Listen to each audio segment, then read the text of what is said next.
Si on s'intéresse par exemple à l'enseignement de l'économie aujourd'hui, la question de l'environnement est relativement insuffisante. On aborde quelques éléments au lycée dans le programme de sciences économiques et sociales.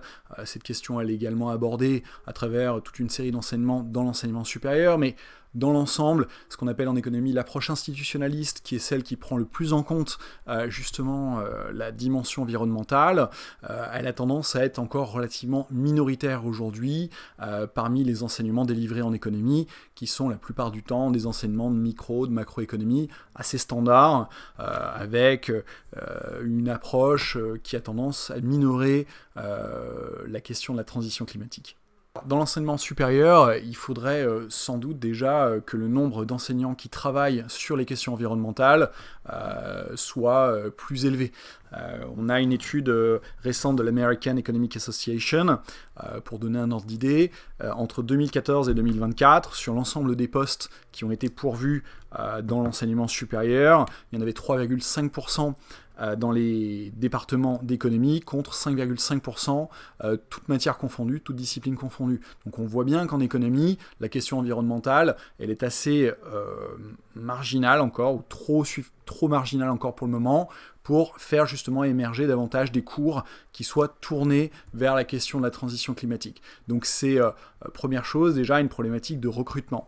Ensuite, ce qui importe dans l'enseignement supérieur, très souvent, ce sont aussi les publications. Les publications, elles donnent aussi un signal pour le recrutement. Et là aussi, quand on regarde un petit peu les études récentes, dans une revue américaine qui s'appelle Économie et Statistique, depuis 1992, c'est 3,3% des articles qui ont été consacrés à la question environnementale. C'est même descendu à 2,6% depuis 2014. Donc on voit aussi que dans ce qui finalement intéresse le plus les chercheurs, ce qui valorise le plus leur carrière, c'est-à-dire les publications, l'approche tournée vraiment vers l'économie politique, vers l'institutionnalisme, elle est encore trop peu valorisée au profit d'une approche beaucoup plus standard, qu'elle soit micro-économique ou macroéconomique. Il y a un autre obstacle, à mon sens, qui est la question de l'ouverture de l'économie à d'autres disciplines. Et c'est vrai que, de ce point de vue-là, on a des étudiants aujourd'hui qui, alors, peuvent de plus en plus avoir des doubles licences et donc avoir une ouverture disciplinaire, mais dans l'ensemble, ça reste assez insuffisant.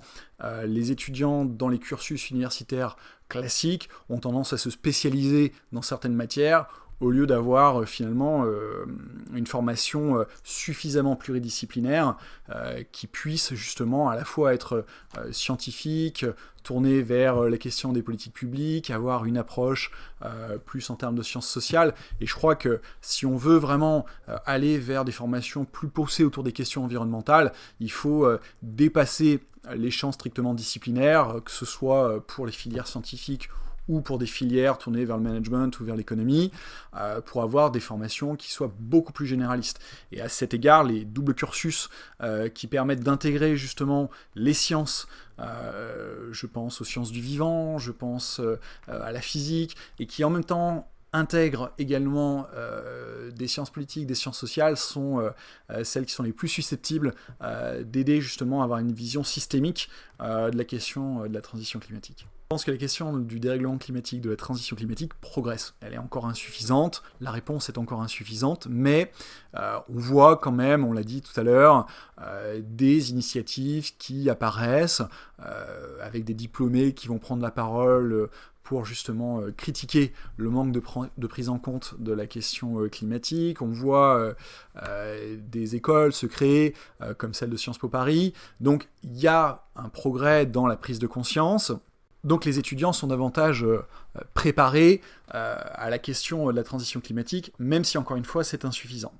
Par contre, je crois que cette réponse ne peut pas se faire uniquement du point de vue de l'enseignement supérieur.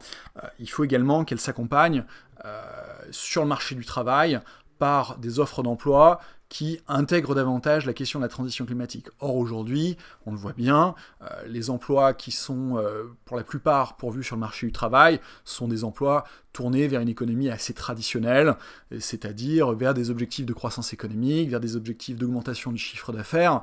Et donc la question environnementale, elle est forcément secondaire de ce point de vue-là.